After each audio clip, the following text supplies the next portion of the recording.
오늘 우리에게 주시는 하나님의 말씀은 고린도후서 1장 23절에서 2장 4절까지의 말씀입니다. 고린도후서 1장 23절에서 2장 4절까지의 말씀을 저와 여러분이 한 절씩 돌아가면서 읽도록 하겠습니다. 제가 먼저 읽도록 하겠습니다. 이것은 하나님의 말씀입니다. 내 목숨을 걸고서 나는 하나님을 증인으로 모시렵니다. 내가 아직 고린도에 가지 않은 것은 여러분을 아끼기 때문입니다. 여러분의 믿음을 지배하려는 것이 아닙니다. 우리는 여러분이 기쁨을 누리게 하려고 함께 일하는 일꾼일 따름입니다. 여러분은 이미 믿음에 튼튼히 서 있습니다. 여러분에게 또다시 아픔을 주지 않아야 하겠기에 나는 여러분에게로 가지 않기로 결심하였습니다. 내가 여러분을 마음 아프게 하더라도 나를 기쁘게 해줄 사람은 내가 마음 아프게 하는 그 사람밖에 누가 있겠습니까? 내가 이런 편지를 쓴 것은 내가 거기에 갔을 때에 나를 기쁘게 해야 할 바로 그 사람들에게서 내가 마음 아픈 일을 당하는 일이 없도록 하려는 것이었습니다. 나의 기쁨이 여러분 모두의 기쁨임을 여러분 모두를 두고 나는 확신하였습니다. 나는 몹시 괴로워하며 걱정하는 마음으로 많은 눈물을 흘리면서 여러분에게 그 편지를 썼습니다.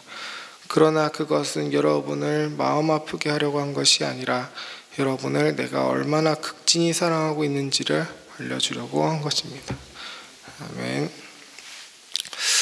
저에게는 2살 많은 누나가 있습니다. 저는 누나랑 어렸을 때부터 많이 싸웠습니다. 누나랑 심하게 이렇게 다툰 날에는 누나가 너무 미워서 이제 누나랑 다시는 얘기를 하지 말아야지, 완전히 관계를 손절해야지 라고 다짐한 게 이게 몇 번인지 모릅니다.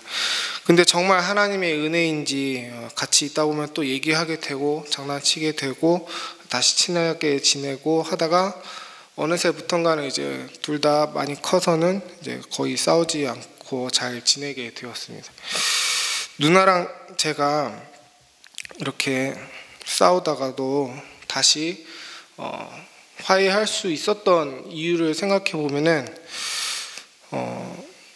다시금 서로 얘기를 하면서 또 이제 자기의 불편했던 감정들을 또 솔직하게 얘기하면서 우리 화해하고 내가 이랬다 저랬다 얘기하면서 마음을 풀고 다시 관계를 회복하는 그 과정이라는 게 사실은 좀 민망하고 뻘쭘하고 그렇게 얘기 꺼내는 것도 쉬운 일은 아닌데 하나님의 은혜로 정말 우리가 항상 그렇게 다투고 나서도 그런 복잡한 마음을 토로할 수 있는 그런 뻘쭘한 과정들을 잘 견뎌왔기 때문이라고 생각합니다. 오늘 말씀에서 이제 바울 역시 고린도 교회와 이제 깊은 갈등의 시간을 가진 다음에 그 상처를 서서히 봉합해 나가는 모습을 보여줍니다. 그 과정이 어떻게 이루어지는지, 그 모습을 어떻게 우리에게 적용할 수 있는지 오늘 함께 알아보기를 소망합니다. 고린도후서 12장 14절에 보면 바울이 고린도 교회를 방문하게 된다면 그것이 3번째 방문이 될 것이라고 말합니다. 그럼 여태껏 총 2번의 방문이 있었다라는 말이 되는 것이죠. 그럼 첫 번째 방문은 언제였을까요? 첫 번째 방문은 사도행전 18장에 등장합니다. 이때는 방문이라기보다 이제 첫 만남이라는 표현에 가깝죠. 바울이 3차 전도 여행을 통해 고린도 지역에 처음 와서 그곳에 처음으로 교회를 세우는데 그것이 첫 번째 방문입니다. 그럼 두 번째 방문은 언제였느냐? 이 두 번째 방문에 대해서는 사도행전이나 성경 어디에서도 정확한 기록은 찾을 수 없습니다. 우린 몇 가지 단서를 통해서 두 번째 방문이 있었다라는 것을 추론할 뿐이죠. 그중 하나가 앞에서도 얘기했지만 고린도후서 12장 14절입니다. 바울의 다음 방문이 3번째 방문이 될 것 같으면 두 번째 방문은 이 고린도후서가 쓰여지기 전에 있었다라는 것이 논리적으로 성립이 되는 거죠. 그리고 그 방문의 성격에 대해서 우리가 추론할 수 있는 단서가 오늘 본문 2장 1절입니다. 제가 읽겠습니다. 여러분에게 또다시 아픔을 주지 않아야 하겠기에 나는 여러분에게로 가지 않기로 결심하였습니다. 이 말씀을 통해 전에 바울이 고린도 교회를 두 번째로 방문했을 때 주된 정서, 이제 메인 주제가 바로 고린도 교회를 향한 바울의 쓴소리였다라는 것을 알 수 있습니다. 쉽게 말해서 2차 방문 때 고린도 교회가 바울에게 엄청 혼났다라는 것을 알 수 있다는 거죠. 속된 말로 요즘 아이들이 쓰는 말로는 탈탈 털렸다라고 할 수 있습니다. 그럼 왜 바울은 고린도 교회를 그렇게 탈탈 털어야만 했을까요? 그것은 고린도 교회를 죄로부터 지켜야 했기 때문입니다. 고린도 교회는 그 지방의 특성상 죄에 굉장히 취약했다라고 할 수 있습니다. 제가 잠깐만 배경을 설명하자면은 고린도 지역이라는 곳은 이제 지형상 지협의 형태를 띠고 있습니다. 북쪽과 남쪽이 모두 바다를 이루고 있습니다. 거시적으로 보면은 이오니아 해와 에게해 사이의 관문이라고 볼 수 있습니다. 우리가 보통 옛날에 역사를 배울 때 이제 항구를 중심으로 도시가 발달하고 무역과 상권이 발달하기 때문에 도시가 번영한다라는 것을 상식적으로 알고 있죠. 그런데 고린도 지방은 이제 도시의 위아래로 항구가 쌍으로 있는 곳입니다. 항구가 하나만 있어도 이제 부유해지는데 두 개를 동시에 보유하고 있다니 아주 별세계가 펼쳐지는 곳이었겠죠. 그리고 아주 오래전부터 이 고린도를 기준으로 북동쪽은 아테네, 그리고 남서쪽은 그 유명한 스파르타 사람들이 살고 있던 곳입니다. 이 두 강대국이 고린도에서 만나 교역을 하고 교류했습니다. 고린도는 이제 바다와 바다 사이의 교류뿐만 아니라 이제 대지와 대지 사이의 교류도 일어나는 거의 지상 최대의 이제 거래소 같은 역할을 했었죠. 그러면 어떻게 했습니까? 이제 경제적으로는 부유하고 문화적으로는 거의 전 세계 모든 것들이 다 뒤섞이는 정말 정신없는 동네였겠죠. 그래서 이 고린도는 당시 이제 성경 바깥에 이제 다른 헬라 문학에서도 자주 거론되는 도시인데 보통 음란하고 방탕함의 대명사로 자주 등장하는 도시입니다.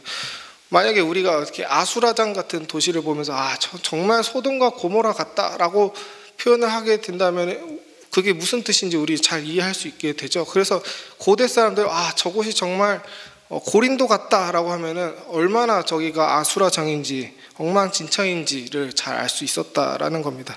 바울 당시에 고린도가 그런 대명사의 역할을 했다라는 것이죠. 바울이 그런 곳에 이제 교회를 세웠습니다. 정말 고린도 같은 곳이라는 표현도 아니고 정말 고린도 그 자체인 곳에 교회를 세웠던 것이죠. 거기서 예수님을 전하고 교회를 세웠습니다. 그리고 그러니까 자연스럽게 고린도적인 풍토가 고린도 교회 안에 조금씩 들어올 수밖에 없었습니다. 고린도 전서를 읽어보시면 알겠지만 음란은 당연한 거고 여러 계층 간의 싸움이 교회 안으로 들어올 수밖에 없었습니다. 고린도전서 1장 11절을 보면은 바울이 이렇게 고린도 교회가 세속화되고 있다라는 것에 정황을 포착했다라는 것을 알 수 있습니다. 그래서 바울이 첫 번째로 조치한 것이 서신을 통한 훈계였습니다. 그 서신이 바로 고린도전서이지요. 그런데 이 고린도전서의 서신이 고린도 교회에게 거의 무시를 당했던 것으로 보입니다. 고린도 교회가 고린도전서의 편지의 훈계를 거부하고 자기의 죄를 버리지 않았던 거죠. 고집을 폈던 것이죠. 그래서 바울이 오늘 우리가 추론하는 두 번째 고린도 방문을 감행했던 것으로 보입니다. 이 두 번째 방문 때 바울이 고린도 교회를 어떻게 대했을까? 우리는 바울이 사울이었던 때를 기억합니다. 사울이었을 때 바울은 율법에 헌신하기 위해 눈에 불을 켜고 그리스도인들을 핍박했던 사람이었죠. 아마도 바울의 그런 맹렬함의 기질이 어디 가진 않았을 것 같습니다. 그래서 거의 눈에서 광선을 이렇게 뽑으면서 고린도 교회를 속된 말로 이렇게 탈탈 털지 않았을까라고 생각이 되는 거죠. 바울은 자신의 그 불같은 책망이 고린도 교회를 돌이킬 것이라고 생각했던 것 같습니다. 그런데 결과는 뜻밖이었습니다. 고린도 교회도 바울을 향해 맹렬히 반대를 했던 것으로 보이는 것이죠. 바울의 두 번째 방문이 이제 바울에게나 고린도 교회에게나 엄청난 상처만이 남은 안타까운 사건이 되어 버렸던 것입니다. 바울은 그 싸움의 마무리를 짓지 못하고 다음 일정을 위해 길을 떠날 수밖에 없었고, 그래서 아마 마게도니아에 있을 때 디도를 통해서 다시 고린도 교회에게 책망의 편지를 썼던 것으로 보입니다. 이는 오늘 본문 2장 3절에서 4절까지의 본문을 통해서도 드러나고 있고, 이제 고린도후서 7장 8절에서 12절에서도 드러나고 있는 고린도 전서와 고린도 후서 사이에 있는 어떤 다른 서신입니다. 이 서신은 유실됐습니다. 없어졌습니다. 다만 오늘 본문 4절에서 바울이 이 서신을 쓸 때 눈물을 흘렸다라고 해서 이를 눈물의 서신이라고 우리가 이름을 붙일 수 있을 따름입니다. 이 눈물의 서신의 정확한 내용은 알 수 없지만 이 서신을 통해 바울은 고린도 교회를 한 번 더 책망했고, 여기서 고린도 교회 대부분의 성도들이 이제야 자신들의 잘못을 인정하고 바울에게로 돌아왔던 것으로 보입니다. 이런 고린도 교회의 반응을 이제 디도를 통해 확인한 바울이 이제 전에 이렇게 책망하고 싸웠던 분위기를 이제 부드럽게 바꿔서 고린도의 회개에 화답하는 서신이 바로 우리가 묵상하고 있는 고린도 후서인 것입니다.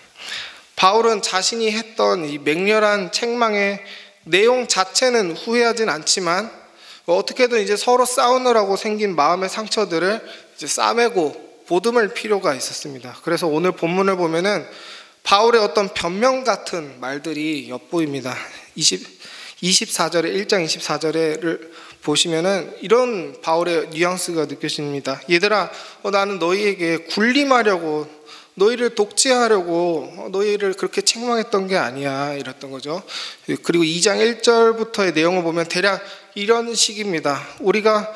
우리가 서로에게 기쁨이 되어야 되는데 서로에게 아픔이 되고 있는 것 같아서 나 바울은 너무 마음이 아프다, 우리 다시 회복하자, 이렇듯 이렇게 아마도 두 번째 고린도 방문의 경험이 너무 강렬했기 때문에 바울에게나 고린도 교회에게나 이 방문의 경험이 일종의 트라우마 같은 것으로 이제 남았던 것으로 봅니다. 그래서 바울은 이 세 번째 방문을 조금 뒤로 미루기로 합니다. 물론 이제 싸움은 어느 정도 소강된 상태이지만 혹시라도 이제 만남을 급하게 가졌다가 혹시 남아있는 이 잔열, 어떤 작은 불씨가 만남으로 인해서 다시 거센 불길이 될지도 모르기 때문에 이제 서로 좀 충분한 시간을 가지고 나중에 이따가 다시 만나자는 거죠. 그것은 바울이 변덕을 부리는 것도 아니고 고린도 교회에게 아직 섭섭한 마음이 남아서 못 푸겠다라고 하는 것도 아닙니다. 바울은 고린도 교회와의 관계를 아주 조심스럽게, 소중하게, 그리고 예민하게 다루겠다라는 겁니다. 사랑에서 나오는 지혜인 것입니다. 이런 오늘 본문의 모든 상황을 종합해 볼 때 바울은 고린도 교회와의 갈등을 피하지 않았다라는 것을 알 수 있습니다. 그리고 고린도 교회와의 관계를 버리거나 포기하지 않고 그 관계를 소중히 생각하고 언제든지 그것을 회복하기를 원했다는 것을 알 수 있습니다. 이런 바울의 목양 정신은 여러분 지금까지 살아 있습니다. 칼빈 선생님은 교회의 표지를 세 가지로 요약합니다. 교회의 표지라는 것은 이제 교회의 필수 요건이라고 말할 수 있습니다. 쉽게 말해서 이 세 가지가 있어야 교회이고 이 세 가지 중 하나라도 없으면 교회라고 부를 수 없다라는 것입니다. 그 세 가지는 이렇습니다. 말씀, 성례, 권징. 세 번째가 권징이라는 점이 의아하게 들리실지 모르겠습니다. 과격하게 말하자면 성도를 혼내는 모습이 없다면 그것은 교회가 아니다 라고 하는 거죠. 이것은 오늘 말씀 속 바울의 모습을 생각하면 이해할 수 있습니다. 바울이 고린도 교회가 그냥 음란하도록 놔두고 당파 싸움 하도록 놔두고 하나님이 알아서 하시겠지 하고 손 놓고 있었으면 그것이 고린도 교회를 향한 바울의 사랑이었을까요? 그렇게 하면 고린도 교회가 진정한 교회로, 거룩한 교회로 남아 있을 수 있었을까요? 교회의 세 번째 표지가 이제 권징이라는 것은 바꿔 말하면 이렇습니다. 교회가 성도를 포기하면 그거는 교회가 아니다. 교회가 성도를 끝까지 사랑하지 않고 놔버리면 그것은 교회가 아니다. 교회가 죄로 물들도록 방관해버리면, 성도가 죄로 물들도록 방관해버리면 그것은 교회가 아니다. 교회의 제3표지인 권징은 오늘 말씀에서 보여준 바울의 헌신적인 사랑, 즉 갈등을 피하지 않고 인내함으로 끝까지 지도하며 끝까지 사랑하는 그 바울의 목양의 정신을 잘 담고 있는 표지인 것입니다. 그러면은 이 권징의 정신을 우리 삶에 어떻게 적용할 수 있을까요? 여러분, 포기하고 방관하는 것은 사랑이 아닙니다. 내가 뭘 한다고 되는 게 아니야. 저 사람은 내가 어떻게 할 수가 없어. 건들 수가 없어. 그냥 신경 쓰지 말자. 그냥 하고 싶은 대로 놔두자. 이런 다짐을 우리는 자녀에 대해서 하고 있지 않습니까? 혹은 나의 배우자에 대해서 하고 있지 않습니까? 양육을 포기하는 것, 아예 교제를 포기하는 것은 사랑이 아닙니다. 대화를 포기하는 것은 사랑이 아닙니다. 그리고 반대로 상대방에게 계속 뭔가를 요구하는 것도 좋은 것이 아닙니다. 오늘 말씀에서 바울은 고린도 교회와의 시간을 가지고 잠깐 거리를 두고 마음을 식히는 어떤 이런 사랑의 지혜도 보여줬습니다. 우리도 우리 주위 사람들과의 관계를 그렇게 예민하고 소중하게 다루는 지혜가 필요한 것입니다. 은혜샘물교회 성도 여러분, 제가 뭐라고 감히 여러분들의 이 관계의 문제에 대해서 이래라 저래라 혼수를 두겠습니까? 관계의 문제는 누구에게나 아프고 어렵습니다. 관계의 문제를 해결하는 손쉬운 방법 같은 것은 없습니다. 바울처럼 피하지 않고 인내하며 관계의 끈을 끝까지 놓지 않고 매달릴 수밖에 없는 것입니다. 하나님 또한 죄로 멀어진 인간과 창세기 때부터 지금까지 그렇게 씨름하고 계시지 않습니까? 모든 지혜의 주인이신 하나님조차 우리와 계속 씨름하시며 자기의 외아들 예수 그리스도를 내주시는 희생을 치르시는데 우리가 뭐라고 뾰족한 수가 있겠습니까? 오늘 하루 우리에게 맡겨진 관계의 십자가를 함께 지십시다. 내려놓았던 관계의 십자가가 있다면 다시 그 십자가를 들어 올립시다. 예수님은 그 십자가를 지고 따라오라고 말씀하셨습니다. 예수님이 우리 앞서서 이미 가고 계신 것입니다. 하나님께서 여러분의 관계의 십자가를 지는 수고와 희생을 잊지 않고 기쁨의 열매로 풍성하게 갚아주실 줄로 믿습니다. 오직 하나님의 보상만을 바라며 오늘 하루도 여러분의 사랑을 세상과 나누시는 멋진 성도님들 되시기를 소망합니다. 말씀을 생각하며 기도할 때는 오늘 하루 내가 짊어져야 할 관계의 십자가를 생각하며 기도했으면 좋겠습니다. 내 머리에 떠오르는 그 얼굴을 위해 축복하고 기도하며 죄인인 나를 포기하지 않으셨던 예수님을 내가 오늘 한 절이라도 담게 하여 주시옵소서라고 기도합시다. 또한 매주 화요일은 교회를 위해서 기도하는 날입니다. 우리 교회가 오늘 본문 속 바울의 정신을 이어받게 해달라고 기도합시다. 권징이 살아있는 교회, 갈등을 피하고 쉬운 길로 가려고 하기보단 어렵고 힘들지만 고통스럽지만 죄의 문제를 좌시하지 않고 서로 사랑으로 회복해 가는 교회, 바울이 사랑했던 그 고린도 교회처럼 우리 은혜샘물교회도 잘못된 것들이 날마다 개혁되는 살아있는 교회가 되게 해달라고 우리 교회 권징을 위해서 함께 기도하십시다. 그리고 이 모든 것을 기도하신 후에 각자의 기도 제목으로 기도하시고 힘차게 세상 속으로 나아가시기 바랍니다. 기도합니다.